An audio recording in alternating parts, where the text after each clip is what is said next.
아멘.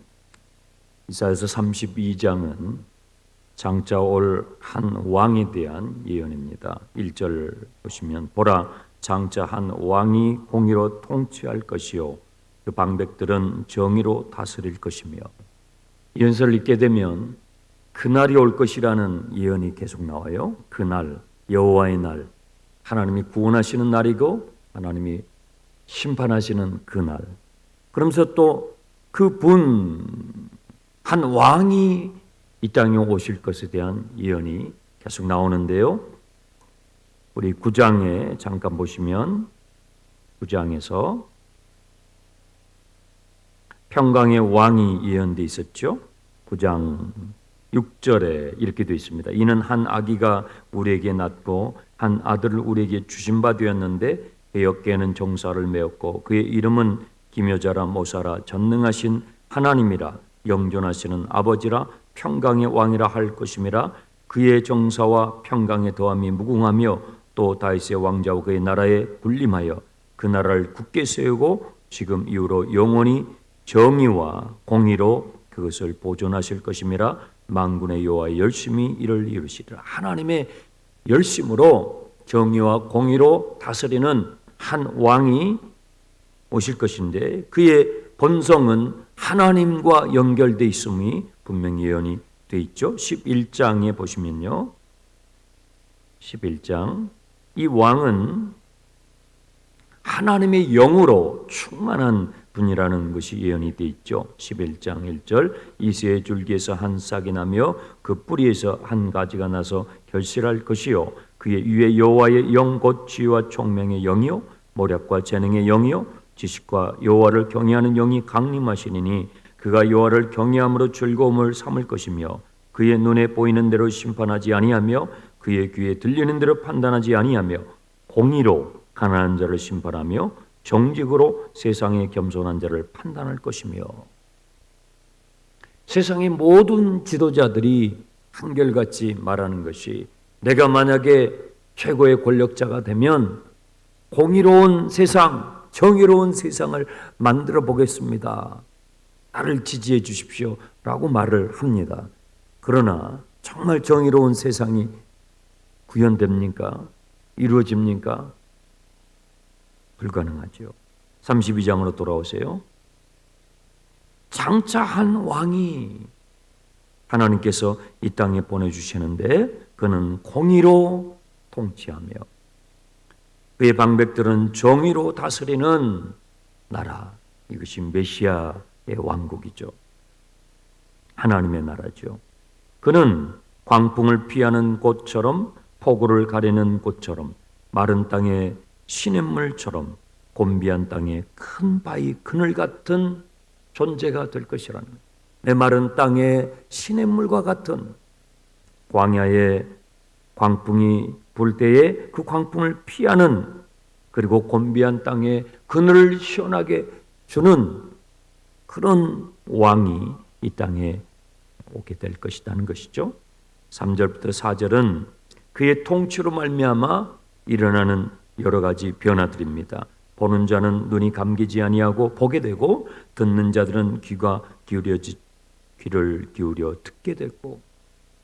하나님께서 이사야를 보내실 때에 이사야 6장에서 그의 소명을 이렇게 말씀하셨죠. 너는 가서 보는 자들을 눈을 감기게 하고 듣는 자들의 귀를 닫아버리게 하라. 보아도 보지 못하게 하고 들어도 듣지 못하게 하라. 주님, 제가 어느 때까지 그런 기가 막힌 소명을 감당해야 합니까? 하고 반문했지 않습니까? 그런데 장차 이 왕이 오게 되면 이 왕의 다스림을 통해서 보는 자들은 진정으로 봐야 될 것을 볼 수 있게 되고 들어야 될 것을 들을 수 있게 될 거라는 것이죠. 또 4절에 조급한 자의 마음이 지식을 깨닫게 되고 어눌한 자의 혀가 민첩해져서 분명한 말을 하게 될 것입니다. 조급한 자도 어눌한 자도 분명한 것을 알게 된다는 것이죠. 또 반면에 5절부터 7절에는 어리석은 자들은 존귀하다 부르지 아니하고 우둔한 자들은 다시 존귀하다 말하지 않고 어리석은 자는 어리석은 것을 말하게 되고 어리석은 자를 존귀한 것처럼 착각하지 않게 되고 우둔한 자가 다시 존귀하다는 그런 무분별한 일들이 일어나지 않게 될 거라는 것입니다. 이 왕이 오게 되면 말이죠. 8절에 존귀한 자는 존귀한 일을 계획하니 그는 항상 존귀한 일에 서게 되리라. 이 왕이 오게 되면 존귀한 자는 항상 존귀한 일을 계획하고 그 일을 행하게 될 것이다.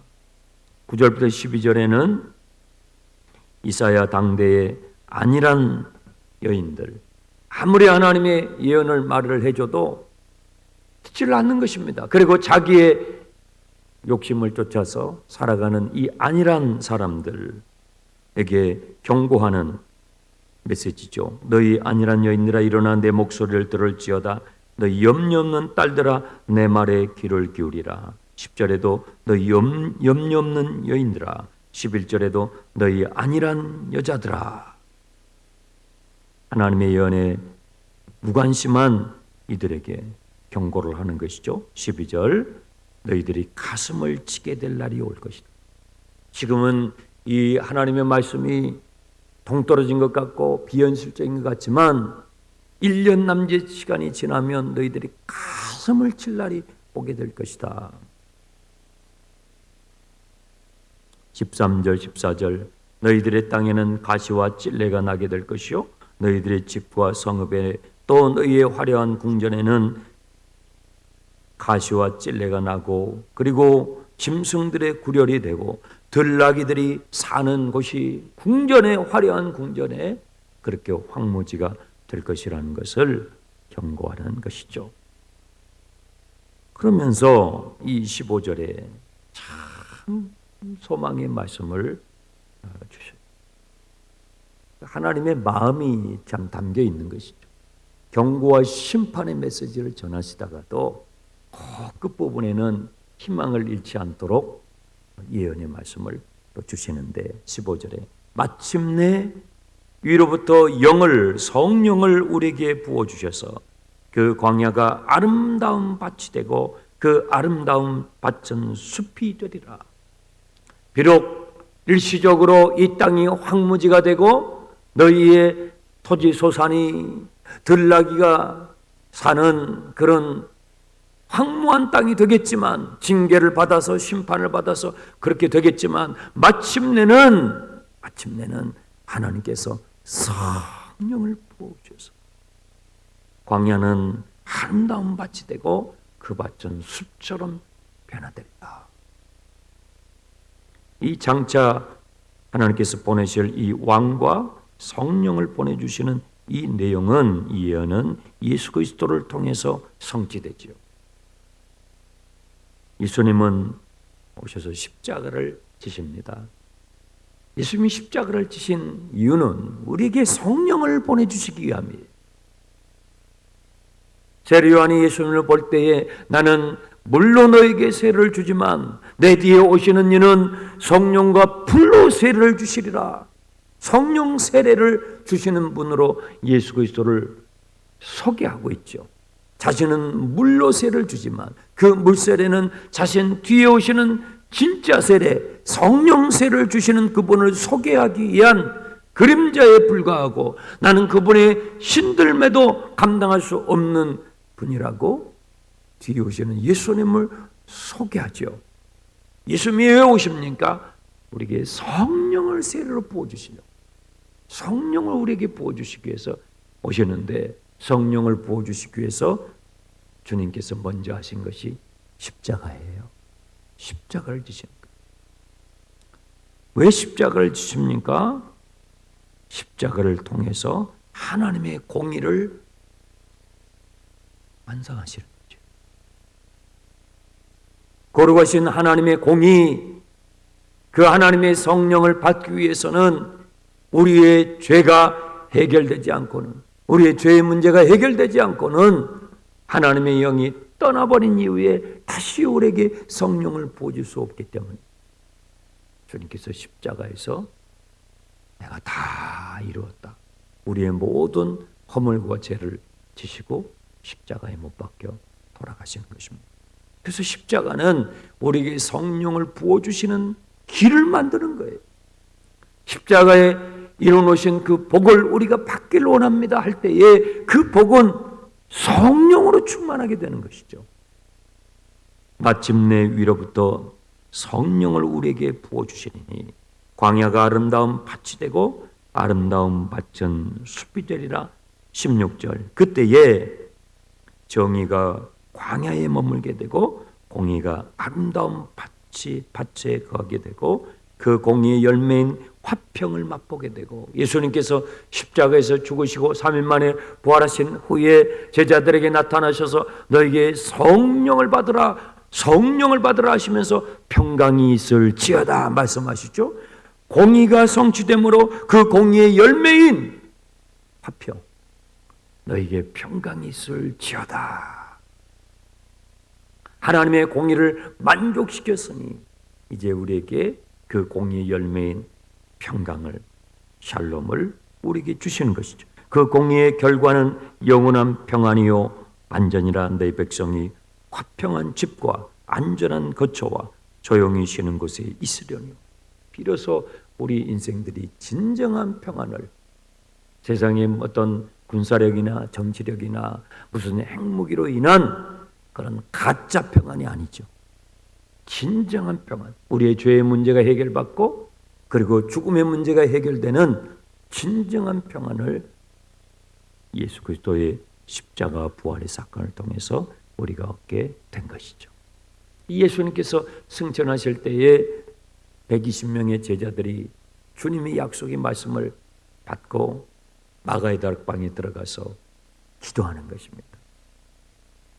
너희가 몇 날이 못 돼서 아버지께서 약속하신 성령을 받으리라. 그 주님의 약속의 말씀을 받고 간절히 기도하는 것입니다. 누가 성령을 받습니까?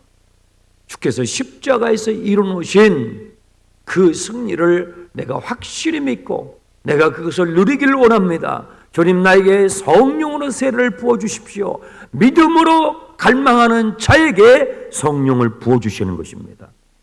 갈망하지 않는 사람 줘도 그만 안 줘도 그만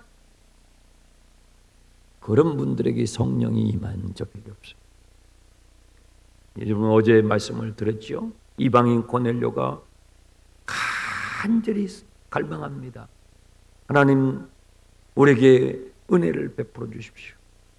우리 가정에 은혜를 베풀어 주옵소서. 그럴 때 그 욥바에 있었던 시몬을 청하라고 하나님께서 메시지를 주시는 거예요. 시몬이 와서 베드로가 와서 하나님의 말씀을 전할 때 그 메마른 땅처럼 광야처럼 하나님의 은혜를 갈망하는 그 고넬료의 가정에 성령이 오순절에 임했던 동일한 성령이 그 가정에 임함으로 이방인의 가정에 최초로 성령을 받는 사마리아와 유대와 사마리아와 땅끝까지 복음이 증거될 수 있도록 최초의 이방인 성령 받은 가정이 되지 않았습니까? 성령은 십자가의 그 승리를 나의 것으로 나의 십자가로 믿고 나에게 성령을 부어달라고 갈망하는 사람들에게 부어주시는 하나님의 은혜인 것입니다. 그러므로 여러분 제23차 50일 기도에 더욱 성령을 갈망하시길 축원합니다. 나는 예수를 믿는데요. 예수를 믿는 사람에게는 누구에게나 성령이 와 계시지 않습니까? 아니요, 그걸로 부족해요. 성령에 충만해야죠. 너희는 성령을 소멸하지 말고 우리가 죄를 짓게 되면 죄와 사망의 법에 놓이게 되면 성령을 소멸하게 되는 것이죠. 그래서 점점점 내가 예수를 믿어도 내 안에 두 가지 법이 있다고 그랬잖아요. 죄와 사망의 법이 있고 생명의 성령의 법이 있는데 우리가 죄 가운데 자꾸 우리 자신을 내어주게 되면 성령을 소멸하여 죄와 사망의 법 안에 눌려 살게 되는 것이죠. 그래서 성령의 충만함을 구하고 주님 내가 더욱 성령을 충만하기를 원합니다. 주님을 갈망할 때에 우리에게 성령을 부어주심으로 인해서 생명의 성령의 법, 여러분 성령을 추구하게 되면 우리에게 생명의 역사, 살아나는 역사, 평강을 맛보게 되는 거예요. 육신의 생각은 사망이요, 영의 생각은 평안이에요. 성령의 충만함을 구하는 23자 50일 기도회가 되시기를 축원합니다. 육신의 사람은 육신의 열매를 맺지만 성령으로 충만한 사람은 성령의 열매를 맺는 것입니다. 육신의 생각은 사망으로 가지만 성령을 쫓아가는 성령의 사람은 영생과 평안을 누리게 되는 것입니다. 그러므로 여러분 성령님을 환영하고 더욱 성령님을 의지하고 성령님을 갈망하고 이번에 부흥성회 때 간증했던 분들 보세요. 인생에 정말 절망적인 낭떠러지에 떨어지기 직전에 파산 직전에 있었던 사람들이 십자가의 복음을 듣고 성령을 받고 나니까 그 내면에서부터 변화가 일어나잖아요. 속사람의 변화가 일어나잖아요. 속사람의 변화가 일어나지 않고는 진정한 변화라고 할 수가 없잖아요. 십자가의 복음을 나의 십자가로, 예수의 죽음을 나의 죽음으로, 예수의 부활을 나의 부활로 믿고 갈망하는 자에게 성령을 부어주시니까 정말 파산 직전에 있었던 그 젊은이든지 어린이든지 그들이 변화되어 가지고 우리에게 그 간증을 하면서 이제는 죄 사망에 묶여있는 자들이 아니라 오히려 이제는 묶여있는 자들을 풀어주는 성령의 사람들이 된 줄 믿습니다. 우리 낙원교회 우리 모든 성도님들, 장로님, 우리 권사님들, 우리 어린 자녀들에 이르기까지 죄와 사망의 법에 묶여서 살아가는 종살이하는 자들이 아니라 묶인 자들을 자유케 하며 묶인 자들 노여 그들의 내면에서부터 변화되게 하는 의식과 무의식의 죄 가운데서 노임받고 성령으로 충만한 우리 낙원교회가 되기를 주님의 이름으로 축원합니다. 기도 카드 꺼내시기 바랍니다.